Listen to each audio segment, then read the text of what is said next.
Here's one that's interesting.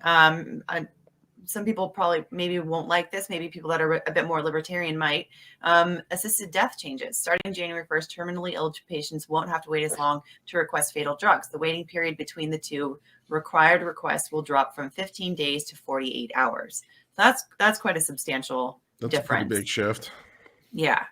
48 hours. Not 100% sure about that one.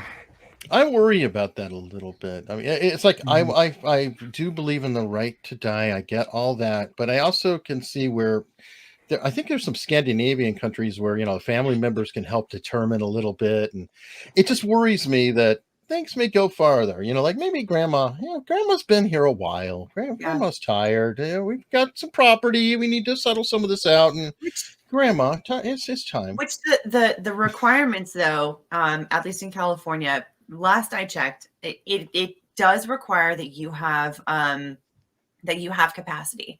So you cannot be somebody under a conservatorship and request these drugs. Like you can't be somebody who has dementia, who has, a certain level of Alzheimer's, because that is one of the criteria that you have to meet in order to fall under this law.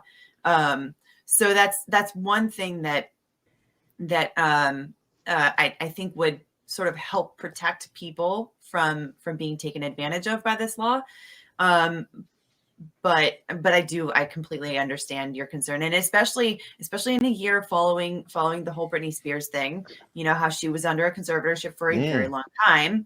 It's easy to see now, or I suppose it's much easier to see now how people can be taken advantage of by this system. So yeah. And also suicide. They've done some studies of people who have jumped off bridges and survived.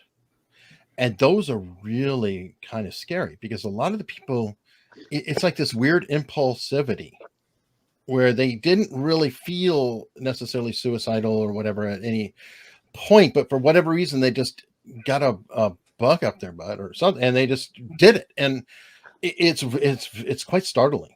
And I can see where at least the 48 hours does give a cooling off period, like in the whole, okay, let's see if you're serious about this because, everything looks terrible at this particular moment or this point of time. 48 hours can make a difference. Like, you are required to sleep a minimum of 8 hours twice, or, it just some things to cool off, whether, I don't want to stop somebody from doing it, but it does trouble me deeply. Like, especially people who are deemed physically healthy, who are like, 29, I just decided I can't do 30, and life is just so terrible, and it just saddens me. And I don't want to be a dictator to stop people, but it really does sadden me deeply. Well, and the other one of the other big elements of this law is that you have to have a terminal illness that has been determined by a doctor. It's not going to get better. You are going to die, within a certain amount of time.